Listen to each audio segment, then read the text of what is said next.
Olá, muito boa noite. Seja bem-vindo ao Jornal da Record. STF quer que Sérgio Moro seja ouvido em até 5 dias sobre acusações contra Bolsonaro. Presidente diz em entrevista que pode ter pego coronavírus sem saber. E governo quer testar mais de 2 milhões de idosos contra a Covid-19. Agora, no Jornal da Record.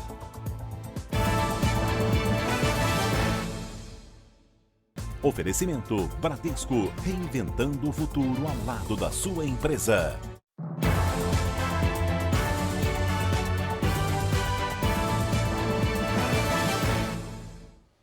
O ministro Celso de Mello, do Supremo Tribunal Federal, determinou que a Polícia Federal chame o ex-ministro Sérgio Moro para prestar depoimento. Quem tem as informações ao vivo lá de Brasília é o Clébio Cavagnoli.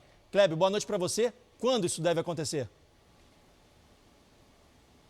Oi, Leandro, boa noite para você e para todos. Olha, o ministro Celso de Mello deu prazo de 5 dias para que o ex-ministro da Justiça e Segurança Pública preste esclarecimentos sobre as acusações de que o presidente Jair Bolsonaro tentou interferir no trabalho da Polícia Federal e também nas investigações que envolvem os filhos. Esse inquérito, Leandro, foi autorizado pelo próprio ministro a pedido da Procuradoria-Geral da República. A Polícia Federal terá agora 60 dias para investigar se as acusações de Sérgio Moro são verdadeiras.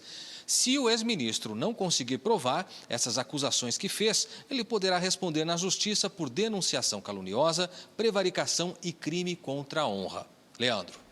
Clébio, o presidente Jair Bolsonaro falou agora à noite sobre a pandemia de coronavírus?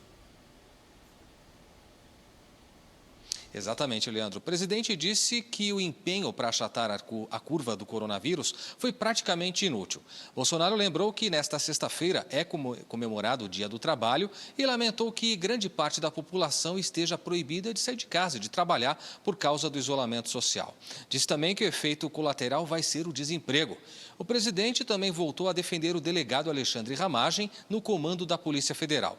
Mas dessa vez suavizou um pouco o discurso contra o Supremo Tribunal Federal, que a gente relembra aqui, suspendeu a nomeação. A gente vai acompanhar agora um trecho do que disse o presidente. Fiz um desabafo hoje de manhã, não ofendi pessoalmente ninguém, nem instituições, tenho plena convicção disso, apenas me coloquei no lugar do delegado da Polícia Federal, Ramagem. Tenho certeza que os agentes e delegados se colocam no lugar do Ramagem, que teve ali, no último momento, por uma liminar monocrática, negada a sua posse. O crime dele no momento, o errado, seria errado entre aspas, no momento, é por ter participado da minha segurança. É a proximidade para comigo. E eu tenho certeza que com esse currículo, com esse passado do delegado Ramagem, tá, vai fazê-lo com que a frente da Polícia Federal ela tenha mais liberdade ainda, se bem que ela sempre teve liberdade, né? Para que ela possa exercer melhor o seu trabalho. Clébio, eu vou continuar com você, porque também nessa quinta o presidente Jair Bolsonaro afirmou em entrevista à Rádio Guaíba de Porto Alegre que talvez tenha contraído o coronavírus. Foi isso? Exatamente, Leandro. O presidente disse que pode ter sido contaminado e nem sentiu. Bolsonaro voltou a falar que usa codinomes em pedidos de exames e receitas de medicamentos para se proteger. Vale lembrar que a Justiça Federal de São Paulo recusou os laudos médicos com resultado negativo que foram apresentados pelo governo e determinou a apresentação em até 48 horas dos testes de Covid-19 originais que foram feitos pelo presidente. A gente vai ouvir agora um trecho do que ele disse à Rádio Guaíba. Eu talvez já tenha que pegar esse vírus do passado, talvez, e nem senti. Nesta sexta, às 4 da tarde, o Portal R7 transmite uma live sobre os impactos da Covid-19 nas eleições.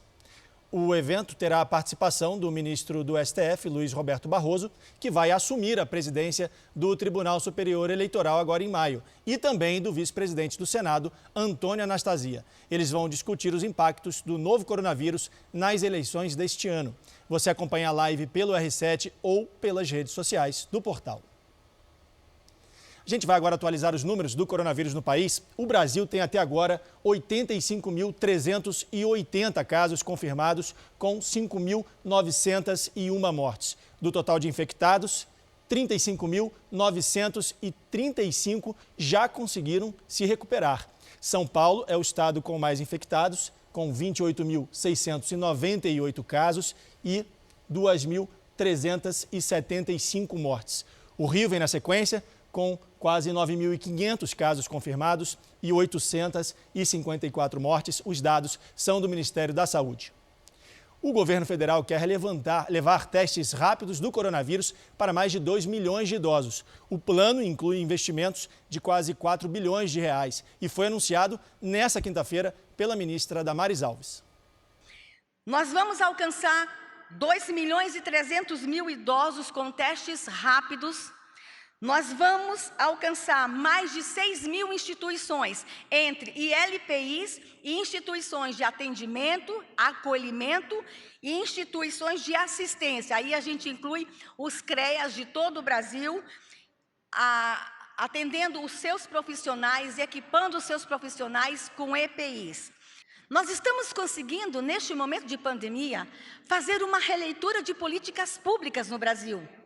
E a política para os idosos, nós já estamos conseguindo fazer releituras e já estamos conseguindo apresentar políticas públicas agora que ficarão para a eternidade. E começa nesse sábado a transferência de pacientes internados com coronavírus em São Paulo para hospitais do interior. Quem tem as informações ao vivo é o Mitchell Diniz, aqui de São Paulo. Mitchell, boa noite. Qual o motivo?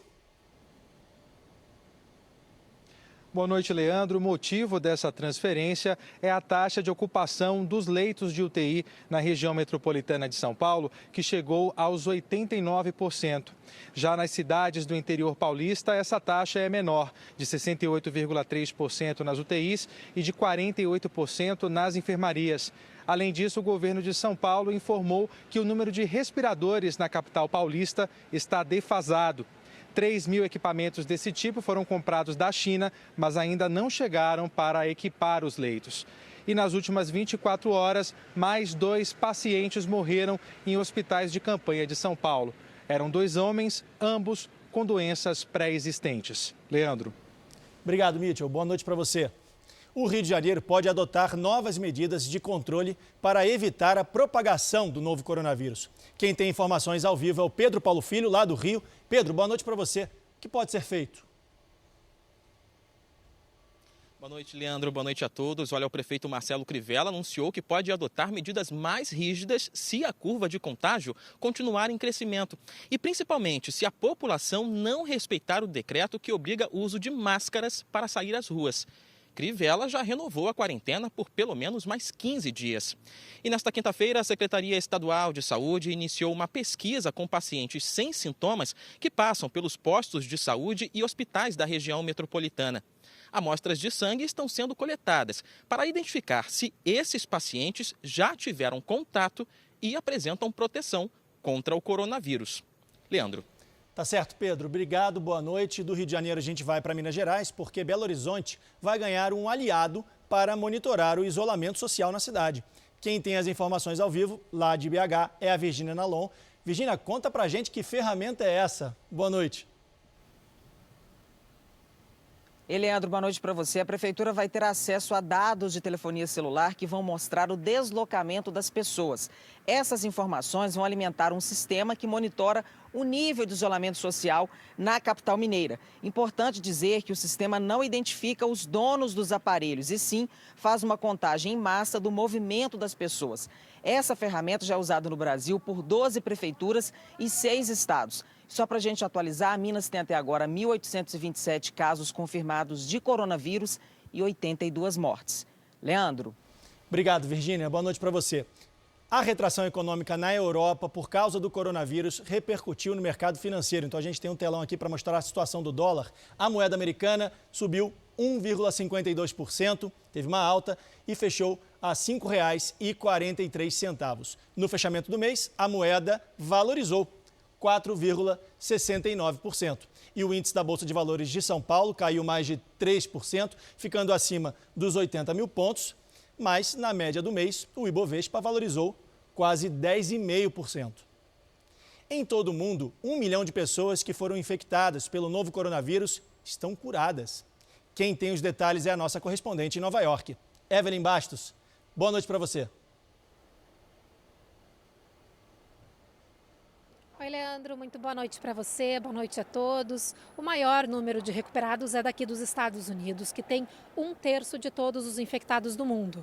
Só que são 125 mil curados. Na Alemanha, dos 160 mil casos, 123 mil já estão curados, ou seja, 75% dos casos. A China, país onde o vírus surgiu, conta com mais de 90% dos pacientes recuperados. A cidade de Los Angeles vai ser a primeira a testar gratuitamente todos os moradores. Antes, apenas trabalhadores de ramos essenciais e com sintomas eram testados.